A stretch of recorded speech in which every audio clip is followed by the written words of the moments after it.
முருக பக்தர்கள் ரொம்ப ஜாஸ்தி எங்கன்னா, அதே மாதிரி ஐயப்ப பக்தர்களாக இருக்கலாம், முருக பக்தர்களாக இருக்கலாம், கர்நாடகா, எக்ஸ்பெஷலி கேரளா, தமிழ்நாடு இங்கே இருக்கலாம். நிறைய முருக பக்தர்கள் வந்து பழனி பாத யாத்திரை போகிறது, திருச்செந்தூர் போகிறது, திருத்தணி போகிறது, அறுபடை வீடுகள் இங்கெல்லாம் போகிறாங்க. இதில் நிறைய பிரார்த்தனை பண்ணுறாங்க. பட் ஒரு சிலருக்கு சீக்கிரம் நடக்குது, ஒரு சிலருக்கு லேட்டாக நடக்குது. பட் அவங்களோட தன்னம்பிக்கை எப்படி இருக்கோ அதை பொறுத்து அவங்களுக்கு அந்த குயிக்காக நடக்கிறதும் லேட்டாக நடக்கிறதும் இந்த விஷயங்கள்லாம் நடந்துக்கிட்டு இருக்கு. அப்போது இந்த முருக பக்தர்கள் எப்படி வந்து எந்தெந்த அறுபடை வீடுகளில் எந்த தளத்தில் அதோட தன்மை என்ன, எங்கே எப்படி வேண்டிக்கிட்டா நமக்கு அது கிடைக்கும் அப்படின்னு பார்க்க போகிற பதிவு தான் இது. வாங்க பார்க்கலாம்.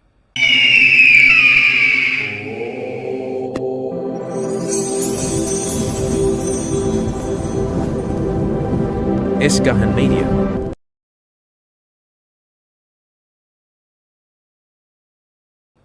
சிவோகம் இன்னைக்கு யார் வந்திருக்கா அப்படின்னு பார்த்தீங்கன்னா திரு சாரதா கணேஷ சர்மா. இவங்களை பற்றி சொல்லணுன்னா நான் நிறைய சொல்லிட்டு போகலாம். என்ன அப்படின்னா, இந்த சித்த புருஷர்கள் வழிபாடு, அதுக்கப்புறம் இந்த ஒரு இன்ட்ரோடக்ஷன் இதை பற்றி சொல்லிவிட்டு நான் முருகனை பற்றி பேச வரேன். இதை நீங்கள் கண்டிப்பாக தெரிஞ்சுக்கணும். இப்போது என்னென்னா, உபாசனை, முருகன் வழிபாடு அப்படிங்கிறதெல்லாம் ஒரு சில பகுதிகளில் தெரியாது. அப்போது நான் இங்கே வாழக்கூடிய பகுதிகளையும் ஒரு சில பேருக்கு உபாசனைனா என்ன, வழிபாடுனா என்ன, என்ன பண்ணுறோம் அப்படின்னு தெரியாது. நம்ம பேசிக்காக சித்தர் வழிபாடு மூலமாகவும் உபாசனை மூலமாகவும் இந்த சூப்பர் பவர்ஸாக இருக்கலாம், ஒரு என்னது முன்னாடி பின்னாடி நடக்கக்கூடியதை முன்னாடி சொல்கிறது, திடீர்னு மனசார பிரார்த்தனை பண்ணால் கருடன் வர்றது, மழை பெய்யறது, முகத்தை பார்த்தோன்னே இவங்க எதுக்காக வந்துட்டு, இந்த ஒரு சில சூப்பர் பவர்ஸ்லாம் நம்ம முறையான சக்கர தியானங்கள், அதுக்கப்புறம் பயிற்சிகள், அதுக்கப்புறம் வந்து உபவாசம், அதுக்கு மாத்திரம் டயட், இதெல்லாம் ஃபாலோ பண்ணி நம்ம ப்ராக்டிஸ் பண்ணும்போது இயற்கையாகவே அந்த யூனிவர்ஸ் வந்து நமக்கு கொடுக்கும். பட் இங்கே உள்ள ஒரு சில மக்களுக்கு புரிதல் இல்லை. ஸோ இப்படிலாம் இருந்தால் அவங்க என்ன ஃபீல் பண்ணால் பிளாக் மெஜிஷியன் அப்படின்னு ஃபீல் பண்ணுவாங்க. இதெல்லாம் வந்து ஒரு துஷ்ட தேவதைகள் ஒரு ஆராதனை பண்ணும்போது தான் இந்த சக்திகள்லாம் வரும் அப்படி இப்படின்னு. ஸோ ஒன்ஸ் அப்பான டைம் என்னை வந்து எனக்கு சொந்த வீடெல்லாம் கிடையாது, வாடகை வீடு தான். அப்போது அங்கே அம்பாலையும் வச்சுட்டுருக்கேன். அப்போது என்னை வெக்கேட் பண்ண சொல்லிட்டாங்க. அப்போ சுற்றி இருக்கிற மக்கள் எல்லாம் என்ன கொடுக்குறாங்கன்னா, நெகட்டிவ் கமெண்ட்ஸ் கொடுக்குறாங்க. என்னென்னா, இவங்க அந்த மாதிரி சுடுகாட்டுக்கு போகிறவர், அங்கே போகிறவர், இங்கே போகிறவர், அதை பண்ணுறவர், பேக் மேஜிக் பண்ணுறவர், வாட் எவர் இட் இஸ், இந்த மாதிரி பண்ணுறாங்க அப்படின்னு சொல்லி. பட் இவர் திரு கணேச சர்மா, இவரோட தம்பி வந்து விஸ்வநாத சர்மா, 1000 பேர் 1000 சொல்லட்டும், ஆனால் நாங்கள் உங்களை நம்புகிறோம். எங்களுக்கு அந்த மாதிரி எங்கள் மனசில் எதுவும் இல்லை அப்படின்னு ரொம்ப கஷ்டப்பட்டேன், எனக்கு இடம் கிடைக்காம. பட் அம்பாள் இப்போ இங்கே வந்து இருக்கா. என்னன்றி கொண்டாருக்கும் இவிழ்டாம் இவில்லை, செய் நன்றி கொண்ட மகற்கு. அவர் நம்பினார். அதுக்கப்புறம் என் கூட ட்ராவல் பண்ணிட்டு இருக்கார். அவருக்கு வந்து ஒரு சில விஷயங்கள், ஒரு சின்ன பிரார்த்தனையாக இருக்கட்டும், மந்திரமாக இருக்கட்டும், அதெல்லாம் சொல்லிட்டு வந்துட்டு இருக்கேன். நீங்கள் எங்கே கிரிட்டில் தானே ஒர்க் பண்ணுங்க? Grid controller, ministry of power. Okay. இவர் வந்து முன்னாள் வந்து கிரிட் கண்ட்ரோல், அதாவது மினிஸ்ட்ரி பவர், அதாவது இப்போ சவுத் இந்தியா அப்படிங்கிறப்போ கர்நாடகா, ஆந்திரா, தெலுங்கானா, கேரளா, தமிழ்நாடு, இதுக்கெல்லாம் கரண்ட்டு நம்ம யூஸ் பண்ணுறோம் இல்லையா, அதுக்கு ஹெட் ஆஃப் சென்ட்ரலோட ஹெட் ஆஃப் த டிபார்ட்மெண்ட், அதில் ஜிஎம்மாக இருந்த. இப்போது வந்து ஆந்திராவில் ஒரு பெரிய ப்ராஜெக்ட்டுக்கு லீகல் அட்வைஸராக இவர் ஒர்க் பண்ணின்னு இருக்கார். அவர் இன்றைக்கி வந்து ரொம்ப நாள் ஆச்சு, இப்போ அடியனை பார்க்கணும், ஒரு சில வார்த்தைகள் மனம் விட்டு பேசணும் அப்படின்னு சொல்லி வந்திருக்கார். பொதுவாக நான் எல்லா வீடியோலையும் என்னை பற்றின விஷயங்கள் என்னுடைய அன்பு மக்கள் உங்கள்கிட்ட தான் நான் ஷேர் பண்ணுவேன். தனியாக நான் வந்து பேசுகிறதோ, நான் எங்கே போகிறேன், என்ன பண்ணுறேன், என் குடும்பத்துக்கு என்ன கஷ்டம் இருக்குது அப்படின்னு உங்கள்கிட்ட பேசியிருக்கேன். நான் இது வரை யார்கிட்டையுமே நான் பேச மாட்டேன். அது உங்ககிட்ட எனக்கு சொல்லும்போது அது எனக்கு ஒரு சந்தோஷம். அதனால எனக்கு அதில் ஷேர் பண்ணுறதுல எந்த ஒரு தயக்கமும் கிடையாது. இவரை பற்றி இன்னும் சொல்லணும் அப்படின்னா, ஒரு சம்ஸ்கிருத ஞானம் மிக்கவர். வேதத்தில் ஒரு சில விஷயங்கள் நிறைய கற்றுட்டு அதில் உபநிடதங்கள், பாராயணங்கள் இதெல்லாம் பண்ணுறார்.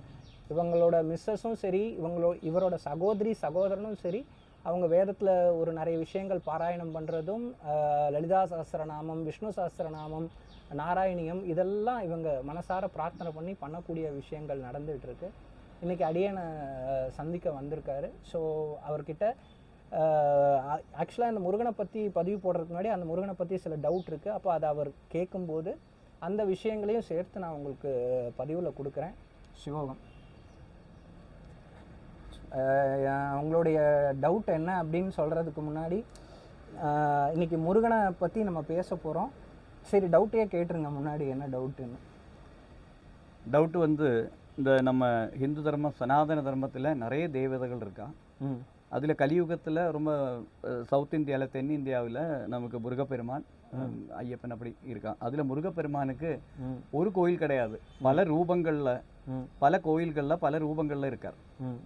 அப்போ நமக்கு வர டவுட் வந்து இந்த ஒரு கோவில் முருக கோவிலுக்கு போனாலே போதுமா, இல்லை ஒவ்வொரு இந்த 6 படை வீடு எல்லாம் சொல்கிறான், அந்த நிறைய கோவிலுக்கு போகும்போது அதெல்லாம் அதனுடைய ஒவ்வொரு கோவிலுக்கும் போகும்போது அதனுடைய என்ன நமக்கு பலன் கிடைக்குது, இல்லை ஒரு கோவில் போனால் போதுமா, அந்த மாதிரி டவுட் வருது. அப்போ இதில் வந்து ஒரு ஸ்லோகம் சொல்லி விடுறேன் முருகனை பற்றியா. ஆஹா, சொல்லுங்க.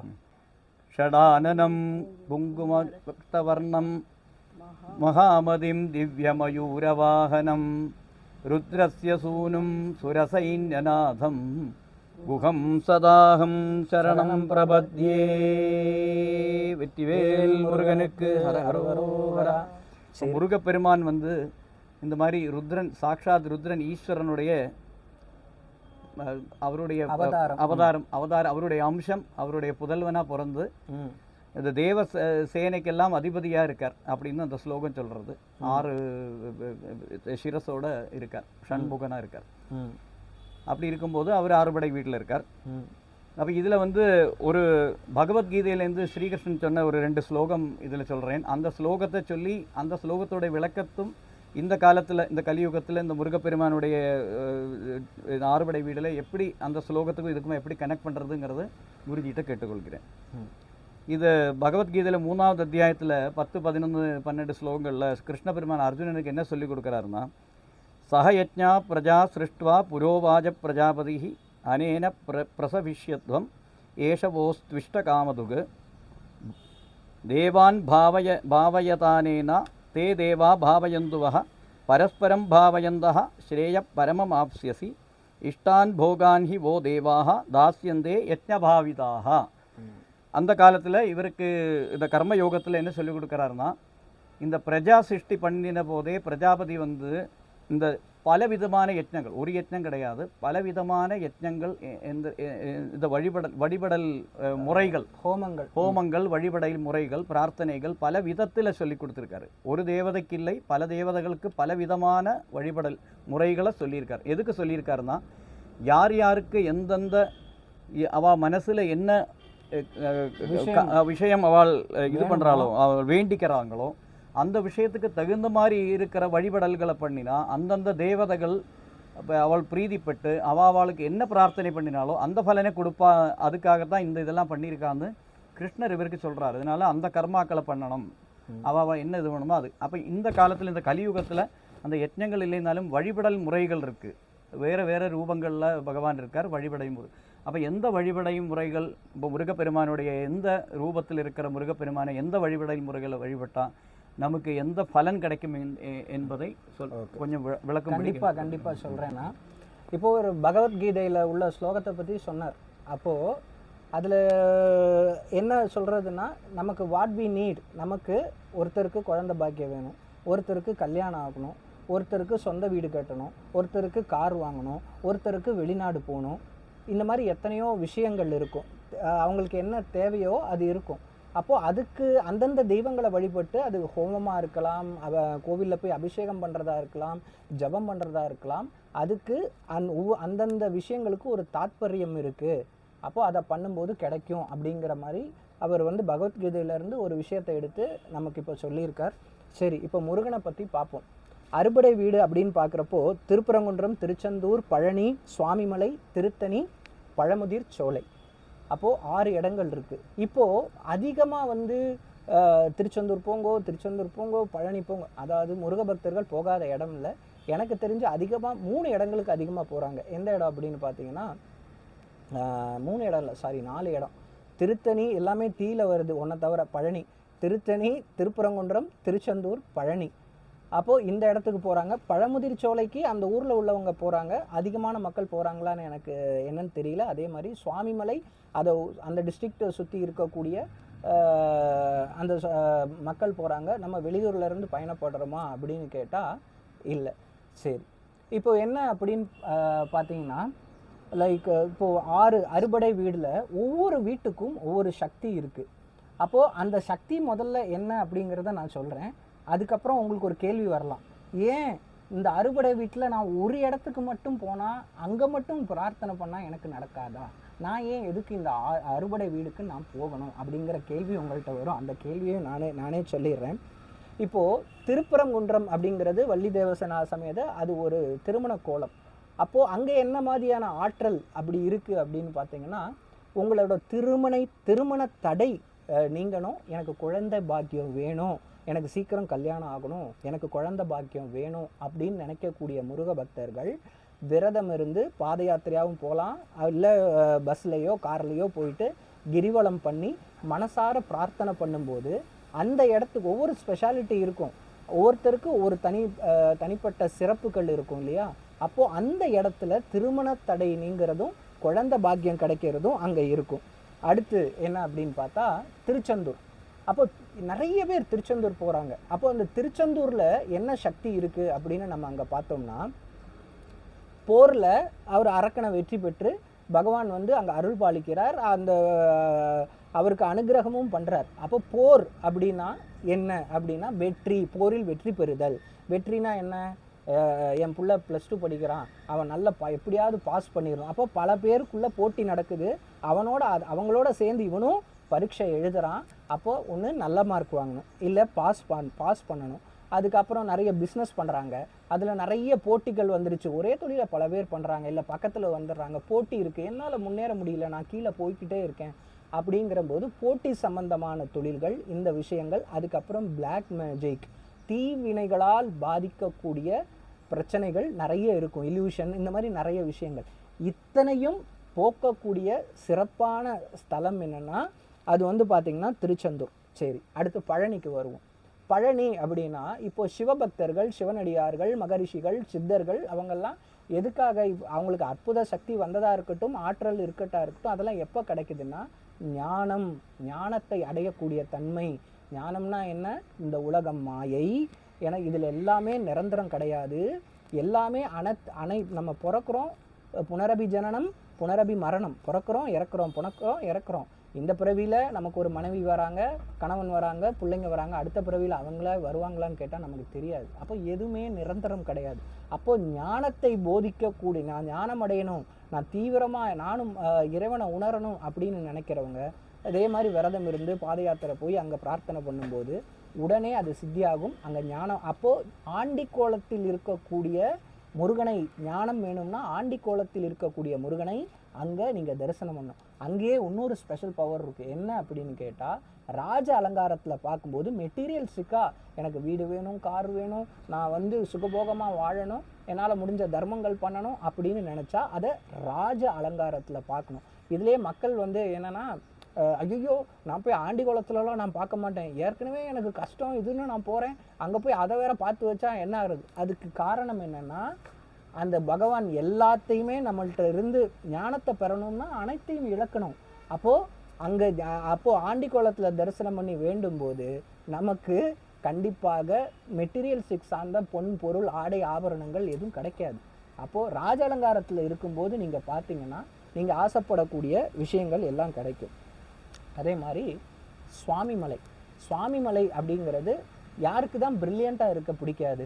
அப்போது நமக்கு வந்து பிரில்லியண்ட், அதாவது ஒரு அபரிமித அறிவாற்றல். அப்போ புத்திசாலி எங்கே போனாலும் வந்து அதாவது நம்ம காலேஜ் படிக்கிறோம், இல்லை வேலைக்கு போகிறோம், என்ன வேணால் பண்ணலாம், அது நம்ம படித்து முன்னேறோம். அதை தாண்டி நமக்கு ஒரு அறிவாற்றல், புத்திசாலியாக இருந்தால் தான் நம்மளால் வந்து நிறைய விஷயங்களை தெரிஞ்சுக்க முடியும், நிறைய விஷயங்களை பிரயோகப்படுத்த முடியும். அப்போது தந்தைக்கு உபதேசம் செய்த இடம் சுவாமிமலை. அப்போது அப்பாக்கே ஒருத்தன் வந்து உபதேசம் பண்ணுறான்னா அவனோட இன்டெலிஜென்ஸ் எப்படி இருக்கும், நல்ல பவர்ஃபுல்லாக இருக்கும். அப்போது நமக்கு அறிவாற்றல் வேணும் அப்படின்னா நம்ம சுவாமிமலைக்கு போகணும். அடுத்து என்ன அப்படின்னு பார்த்தீங்கன்னா திருத்தணி, அதுவும் போரை குறிக்கிறது. ஆனால் திருச்செந்தூர் மாதிரி இல்லாமல் நோய்களை எதிர்த்து போர் புரிதல். நம்மளுடைய வெள்ளை அணுக்கள் இம்யூனிட்டி பவர் ரொம்ப ஸ்ட்ராங்காக இருந்தால் தான் நம்ம உடம்புல ஏதாவது டிசீஸ் வரும்போது அது போர் புரிந்து என்ன பண்ணும் அப்படின்னு பார்த்தீங்கன்னா, அதை அடித்து உடம்புலேருந்து விரட்டி விட்டுட்டு நம்மளை ஆரோக்கியமாக மாற்றும். அடுத்து நம்ம லாஸ்ட்டாக பார்க்க போகிறது என்னென்னா, பழமுதிர் சோலை.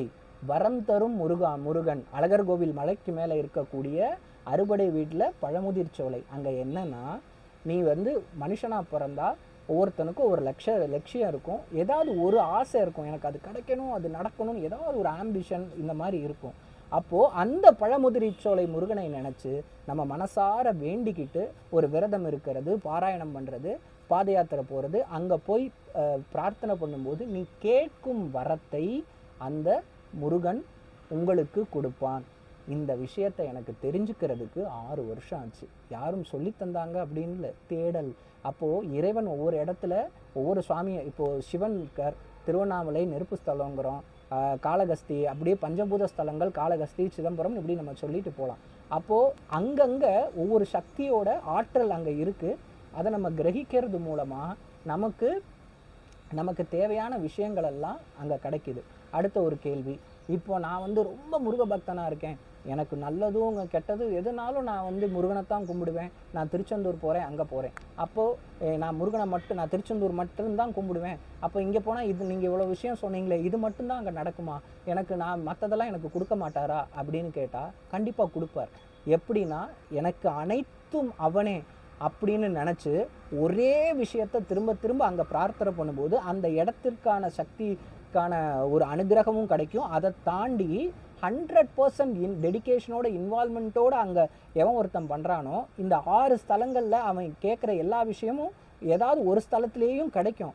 ஆனால் நம்ம எப்போ முருக பக்தர்கள் இல்லாமல் சில பக்தர்கள் இருப்பாங்க, சில ஒரு அஸ்ட்ராலஜரை பார்க்குறோம், அங்கே போகிறோம், அப்போது வந்து செவ்வாயோட தாக்கம் இருக்குது, உச்சம் நீச்சம் அப்படின்னு இருக்கிறப்போ நீங்கள் இந்த கோவிலுக்கு போங்க, அங்கே முருகனை வழிபடுங்கன்னு சொன்னால் நமக்கு என்ன பிரச்சனை இருக்கோ அது சரியாகணும்னா, இப்போ நான் இத்தனை விஷயங்கள் சொல்லியிருக்கேன், அதில் எந்த முருகன் கோவிலுக்கு போனால் உங்களுக்கு கிடைக்கும்.